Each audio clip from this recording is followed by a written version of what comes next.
कर्म ब्रह्मोद्भवं विद्धि ब्रह्माक्षर समुद्भवम तस्मात् सर्वगतं ब्रह्म नित्ये यज्ञ प्रतिष्ठितम। प्रिय दर्शकों नमस्कार, एक बार फिर से उपस्थित हूं आप सबके सामने। आज सोमवार के कार्यक्रम में आरंभ में ही बात बता दूं कि विभिन्न लग्न में जो मारक और कारक ग्रह होते हैं उस पे आज छोटे से विषय को लेकर के उपस्थित हूं। आइए शुरू करते हैं आज का कार्यक्रम। आरंभ से लेकर के अंतिम तक देखा करिए, रोज दिन देखा करिए, प्रत्येक दिन देखा करिए, और ऐसा करने से आपका जीवन सुलभ हो जाएगा।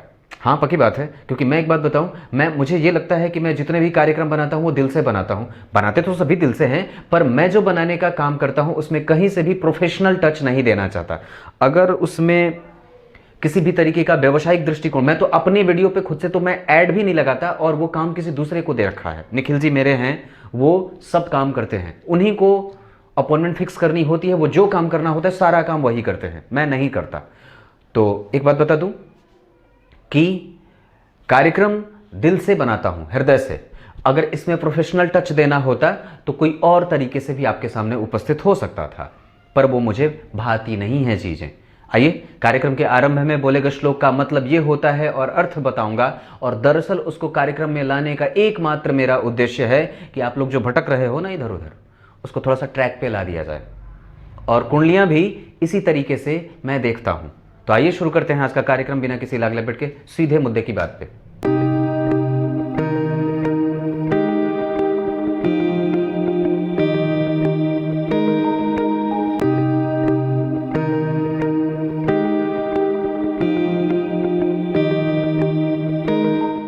आइए अब आपको सीधे विषय पे लेके आता हूं। बात सिर्फ इतनी सी है पर बड़ी गंभीर है, इसको मिस मत करिएगा। और जो भी ज्योतिष के जानकार हैं उसको ये बात बहुत अच्छे तरीके से समझ लेना चाहिए कि किसी भी लग्न की कुंडली में या किसी भी वर्ग चार्ट के लिए जो उसके कारक ग्रह होते हैं, या लग्न कुंडली में ही, अगर मैं लग्न कुंडली की ही खाली बात करूं तो जितने भी कुंडली में कारक ग्रह होते हैं मतलब वो महत्वपूर्ण है, और महत्वपूर्ण रोल में अगर है वो, या मारक ग्रह जो जैसे कि जन्म कुंडली में सप्तम, अष्टम और 12वें, छठे और तीसरे या दूसरे भाव के, जो ये कभी कभी अगर मारक हो जाते हों, पर उस पर चर्चा नहीं है मेरी चर्चा इस पे है कि आपकी कुंडली में कोई भी ग्रह, अगर कोई भी ग्रह जन्म कुंडली में जिसके साथ युति कर रहा है, जैसे कोई भी दो ग्रह आपकी कुंडली में एक साथ बैठे हैं, तो दरअसल वहां पे ये बात देख लेने की आवश्यकता पड़ जाती है कि वहां पे कौन सा ग्रह ज्यादा बलवान हो रहा है। कहने का मतलब है कि आपकी कुंडली में जो दो ग्रह युति में हैं, जैसे मान लीजिए मैंने यहां पे गुरु चंद्रमा को बैठाया है, ठीक है, ये धनु लग्न की कुंडली है, 9 नंबर की राशि धनु राशि होती है, तो ये धनु लग्न की कुंडली हो गई। और यहां पे गुरु लग्न कुंडली में सप्तम स्थान में बैठे हैं, जो कि अष्टम भाव के अधिपति चंद्रमा के साथ बैठ करके लग्न पे प्रभाव डाल रहे हैं। ये तो बात सही है, पर बात यह है कि इन दोनों में प्रभाव किसका ज्यादा है, और महादशा में ये एक दूसरे को कितना प्रभावित करेंगे, और साथ ही साथ व्यक्ति की कुंडली में ये दोनों ग्रह जब एक साथ बैठे हैं तो कौन किसको रेगुलेट कर रहा है, मतलब किसके प्रभाव में आ करके वो कौन सा ग्रह है जो अपने आप को प्रभावित कर रहा है। मतलब अगर यहां पे ये देखने की बात है कि आपकी कुंडली में जब दो ग्रह एक साथ बैठे हैं तो वहां पे बल किसके पास ज्यादा है, और उसकी दशा में आपको क्या वो अपना पूरा परिणाम देगा, या फिर अगर ग्रह दो एक साथ बैठे हैं, अगर ग्रह दो एक साथ बैठे हैं तो उसमें कौन डोमिनेट कर रहा है, कौन अपने प्रभाव को ज्यादा जातक के ऊपर डाल रहा है। तो इसको पता कैसे लगाना चाहिए कि मुझे अगर जन्म कुंडली में गुरु शुक्र एक साथ बैठे हैं, सूर्य बुध एक साथ बैठे हैं, राहु मंगल एक साथ बैठे हैं, कोई भी ग्रह जो आपकी कुंडली में एक साथ बैठे हैं, उसमें फल आपको किसका मिल रहा है। तो इसको देखने का तरीका क्या है आज यही बताने वाला हूं। उसमें आपको पता कैसे चलेगा कि आपकी कुंडली में जब दो ग्रह एक साथ बैठे हैं तो वो कौन ज्यादा आपको प्रभाव करेगा आपकी कुंडली में, आपके जीवन को। उसको जानने का सबसे साधारण तरीका है कि सबसे पहले ग्रह के अंश बल को देख लीजिए। मतलब क्या है कि अंश में जो ग्रह सर्वाधिक बलवान हो रहा है, जैसे वो युवावस्था का है, वो कुमार अवस्था का है, वो बाल अवस्था का है, वो वृद्ध अवस्था का है। तो सबसे पहले तो ये बात देख लेनी चाहिए कि व्यक्ति की कुंडली में वो अंशात्मक स्थिति उस ग्रह की कैसी है। तो सबसे पहले आपने कॉपी पेन लेकर के ये बात देख लिया कि मेरी कुंडली में गुरु 18 अंश के हैं और बुध जो है वो या चंद्रमा जो है वो 2 अंश के हैं। तो यहां पे एक पॉइंट आपको मिल गई बात कि गुरु अगर कुंडली में अगर कारक हो रहे हो, चाहे किसी भी लग्न की बात हो, यहां पे मैंने धनु लग्न की कुंडली बनाई है, तो अब यहां पे अंश में गुरु अगर बलवान हो रहे होंगे तो उनको 1 अंक मिल गया। दूसरी बात है कि अब वो कुंडली में स्थिति उनकी कैसी बन रही है। तो स्थिति कैसी है, तो वो लग्न के अधिपति हैं। अब इस ऐसा सभी ग्रहों के बारे में देखना है कि वो जो 2 ग्रह एक साथ बैठे हैं उसमें अंश किसका ज्यादा है। वापस दूसरे नंबर पे ये देखना है कि वो ग्रह आपकी कुंडली में जो अंश में ज्यादा है उपस्थित, बलवान हो रहा है, अंशात्मक स्थिति में मजबूत हो रहा है और कर रहा है अपने आप को, तो वो कुंडली में कारक ग्रह बनता है, योग कारक स्थितियां पैदा कर रहा है, या फिर वो किसी मारक ग्रह के साथ या किसी मारक भाव में बैठा है। ये 2 बातें पता चल गई कि अंश में ज्यादा और दूसरा वो इस कुंडली में कारक है कि नहीं। अगर वो कारक होगा और अगर कहीं से भी 12वें, 8वें, 6ठे और तीसरे भाव के अधिपति या दूसरे भाव के अधिपति के साथ बैठा रहेगा तो उसको निगेटिव प्रभाव में देखा जाता है, या फिर वो ग्रह अपनी दशाओं में अपना संपूर्ण फल नहीं देता है। जैसे मैंने यहां धनु लग्न की कुंडली में अष्टम भाव के अधिपति चंद्रमा के साथ गुरु को बिठाया है। तात्पर्य यह है कि अगर गुरु अंश बल में भी कमजोर हो जाएं और चंद्रमा अंश बल में मजबूत हो रहा हो, युवा है, कुमार है, गुरु वृद्ध हैं, मृतप्राय हैं, तो यहां पे गुरु लग्नेश होने के बावजूद भी अपने प्रभावों को कमजोर, कमतरी या निम्न तरीके से देने वाले हो जाते हैं। बात समझ में तो आ रही है ना मैं जो बोल रहा हूं? बस इतनी सी बात है। दूसरी बात ये थी। तीसरी बात क्या है? वो व्यक्ति की कुंडली में अस्त तो नहीं हो रहा है। जो ग्रह आपकी कुंडली में, जैसे मान लीजिए सूर्य यहीं बैठ जाए और अंश में सूर्य चंद्रमा को अस्त तो करेंगे ही, यहां पे निकट आ जाएंगे तो एकदम बिल्कुल साथ में आ जाएंगे तो, पर अगर गुरु भी अस्त होते हों या फिर अगर यहां पे मान लीजिए चंद्रमा की जगह पे कोई और अन्य ग्रह बैठा होता, जैसे मान लीजिए मंगल ही बैठे होते और गुरु और मंगल दोनों अस्त होते, तो भी ये ग्रह अपनी दशा काल में कम प्रभाव करता। पर वो कब अच्छा परिणाम देगा या कब कौन सा ग्रह डोमिनेट कर रहा है, वो अपने परचम को आगे कर रहा है, अपने आप को मजबूत कर रहा है, उसमें यह देखना होगा कि वो दोनों ग्रहों में से किसके पास बलाबल ज्यादा है।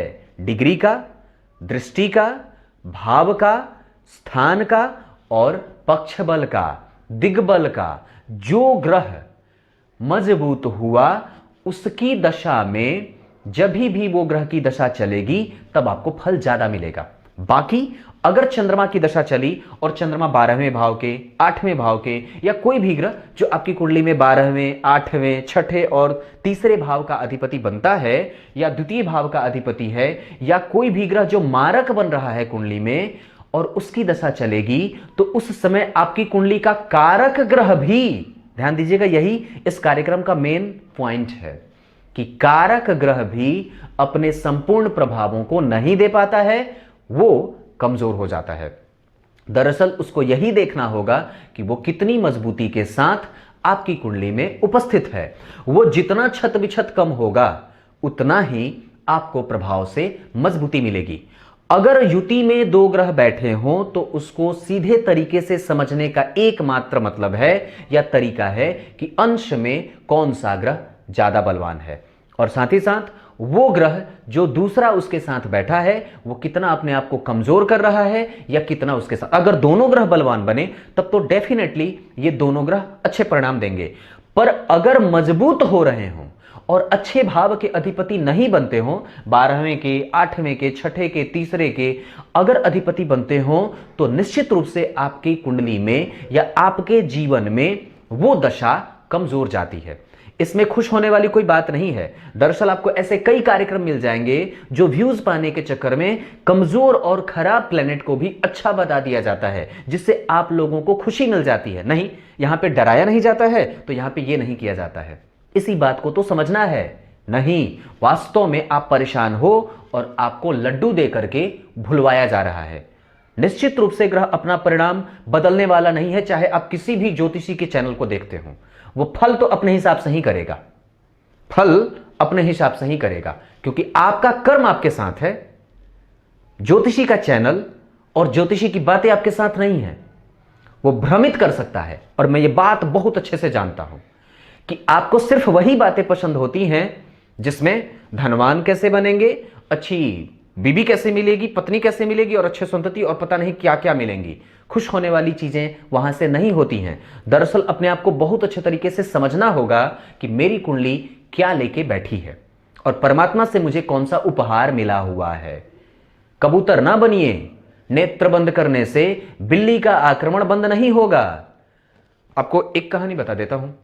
कबूतर दरअसल क्या करता है, सामने जैसे ही उसके बिल्ली आती है अपना नेत्र बंद कर लेता है, और वो मूर्ख ये सोच रहा होता है कि समस्या टल गई, जबकि समस्या खत्म नहीं होती है।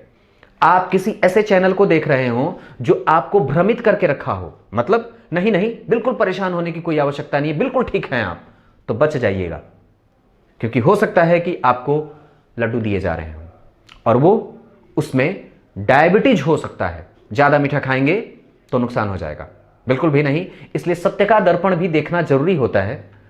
सत्य का दर्पण भी जरूरी है, वह आपके वास्तविक स्वरूपों का दर्शन करा देता है। पर आजकल व्यूज के चक्कर में कई बार वास्तविक और थोथी बातें ही बताई नहीं जाती हैं, वास्तविक बातें छुपा दी जाती हैं। कहने का मतलब है कि व्यक्ति की कुंडली में अगर ग्रह मारक ग्रहों के साथ उपस्थित है, अगर ग्रह कमजोर स्थिति में जा रहा है, तो उसकी दशाएं आपको परेशान कर सकती हैं। और ऐसी स्थिति में, उस स्थिति में देवताओं को जितना ज्यादा हो सके मना लीजिए। उस कारक ग्रह के या मारक ग्रह की स्थितियों में अगर लाभ लेना चाहते हैं तो कम से कम उसकी आराधना जरूर कर लेनी चाहिए। रत्न से ज्यादा आराधना और उनके मंत्रों का लाभ मिलता है, ये बात समझ लेनी चाहिए। ये दरअसल मैंने एक छोटा सा कार्यक्रम आपको इसलिए समझाने का प्रयास किया है कि आपको कम से कम ये पता चल सके कि ग्रह कौन ज्यादा लाभ देगा और कौन ज्यादा नुकसान। इस पे आने वाले दिनों में और भी इसको और ज्यादा क्लियर करके बताऊंगा, जिससे आप लोगों को दूर हो जाए इसके बारे में जो भी कंफ्यूजन वाली बातें होती हैं। अब आइए आपको कार्यक्रम के आरंभ में बोले गए श्लोक का अर्थ बता देता हूं। गीता जी के 3 अध्याय के 15वें श्लोक में भगवान ने बात कही है। क्या कही है? कर्मों को तू वेद से उत्पन्न जान। मतलब क्या है कि ये संपूर्ण जो कर्म होते हैं वो वहीं से आने चाहिए जो हमारे वेद और वेद के अनुरूप हों। क्यों? क्योंकि अन्न और संपूर्ण प्राणी अन्न से उत्पन्न होते हैं, और ये अन्न कहां से उत्पन्न होता है? वर्षा से। वर्षा कहां से? यज्ञ से। यज्ञ कहां से? वेदों से। तो कहने का मतलब है कि आपके जो कर्म हैं वही आपको पुष्टि प्रदान करते हैं और वही आपको रोगी भी बनाते हैं। तो जरा देख लीजिए कि आपके जो कर्म बन रहे हैं, जो भी आप काम कर रहे हो, वो धर्म के अनुरूप कितने हैं, और आप उसमें प्रैक्टिकल सोच लेकर के कि नहीं यही काम करना सही रहेगा चाहे धर्म कुछ भी करे, तो वो आपको हारने ही वाली है, स्थितियां हराने वाली ही हैं। और दरअसल आप खुद के ही कर्मों से अपने आप को ही हराओगे। ये ना होना पड़े और ना ऐसा होना चाहिए, ये बात हमेशा याद रखनी चाहिए। दरअसल आपका कर्म ही आपके फलों का विधाता होता है। आपका आज का किया गया सत्कर्म ही कल का सद्भाग्य बन के आता है। तो हमेशा ये बात याद रखनी चाहिए। कभी कभी इंतजार भी कर लेना सही होता है, और ज्योतिष के चैनल को देखते हैं तो कम से कम इस बात को तो समझ लीजिए कि इंतजार भी करना आपके जीवन का अंग है। भागते रहोगे तो वास्तव में हाँफोगे ज्यादा, तो भागो मत, हाँफना खुद ब खुद बंद हो जाएगा। तब तक के लिए इजाजत दीजिए, कल एक बार फिर से उपस्थित होंगे आप सबके सामने। तब तक के लिए बहुत बहुत नमस्कार।